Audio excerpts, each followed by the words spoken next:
Guys, for today's video, I am very happy to share this to everyone na ang Google Pay ay already available sa atin dito sa Pilipinas.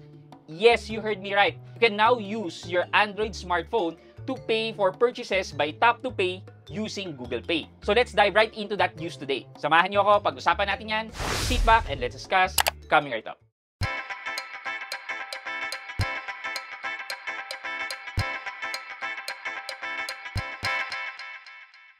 Hi guys, this is Pat and you're in Pat Quintos Review TV. So if you're new to my channel, I do reviews about personal finance na meron akong experience or meron na ako knowledge na ginawa ko na yan ng videos and playlist, makita nyo dito sa taas. At kung bago ka dito sa channel ko, you may want to consider subscribing to my channel. Yeah, it's a happy moment for us today, lalo na sa mga tech and financial enthusiasts. Bakit? It's because, ito nga, pwede na natin gamitin ang Android phones natin for purchases using Tap to Pay. Ang tagal na itong feature na to na available sa ibang bansa. Siguro, more than 10 years na available itong Apple Pay and Google Pay. But guys, please note that Google Pay pa lang available. Yung Apple Pay, sabi nila sometime second quarter of next year pa. So ngayon, medyo yung mga iPhone user din ako, tiis-tiis muna na lang tayo. So tara, basahin natin ang news today. Google Pay marks debut in the Philippine market with this week. Manila, Philippines, Google Pay is making its Philippine entry tomorrow, November 18. That's today, guys. Making the first major global wallet to expand locally after the months of behind-the-scenes coordination with the issuers.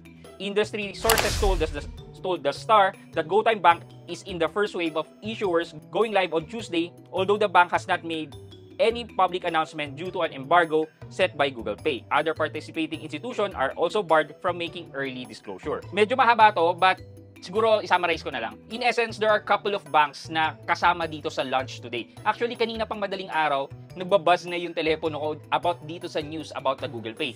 And medyo napuyat din ako dito dahil kakasubok ng mga cards na available. By 12 midnight kasi hindi pa available kung ano yung mga cards na pwedeng gamitin. So more on testing ang nangyayari. And out of my 12 debit and credit cards, napag-register ako ng 3. Unang-una, Zed. Pangalawa, Maya Landers Credit Card. Pangatlo, GoTyme. Ngayon, late this morning kanina na nakita ko na yung listahan ng mga bank issuers. So i-check natin kung kasama yung ATM or debit card nyo. Okay, unang-una si China Bank, East West Banking Corporation, GCash, GoTyme Bank, Maya Bank, RCBC, Union Bank, Wise Pilipinas, and Z Financial PH, which is the Master Credit Card. So for our major banks with the likes of BDO, BPI, Metrobank, and other banks, hindi sila kasali sa first wave na makakagamit ng Google Pay. And based from the CEO of BPI, they're planning to have it integrated by next year pa. So for now, yung mga BDO natin, BPI, Metrobank, medyo hintay-hintay lang muna tayo. Ano bang itsura pag nailagay na to sa ating mga cellphone? So later, susubukan natin to for a couple of merchants. But for our in-depth review of this Google Pay, please wait and see na lang po tayo once na ma-release ko na po yan. Guys, baka pwede naman kayo mag-subscribe and follow dito sa aking mga social media channel. Dito po sa YouTube, Facebook, TikTok, and even Instagram. So please follow and support. Ano ba ang pinaka-advantage ng having the Google Pay as Tap to Pay? Well, syempre, unang-una na sa lahat dyan is convenience. You don't need to show your card anymore. You just need to open your cellphone and tap with mga card terminals natin. Medyo disclaimer na nga lang po, dahil high-tech itong payment system na to, it may not be compatible with other merchants. Yes, there are already merchants that accept the Tap to Pay such as merchants using the card terminals of BDO and Maya. There are others naman na kailangan talaga ng card. Bakit? Kasi yun lang process nila sa kanilang operation. You need to tap or swipe dun sa card terminal. After that, kailangan nila i-record dun sa POS system nila using the magnetic stripe card, di ba? So, napaka-cumbersome ng process. I just wish na ma-update na ng mga merchants ang process nila para talaga maging seamless ang transaction. But later on, we will discuss about any disadvantage na makikita natin. So for now, subukan na muna natin siya.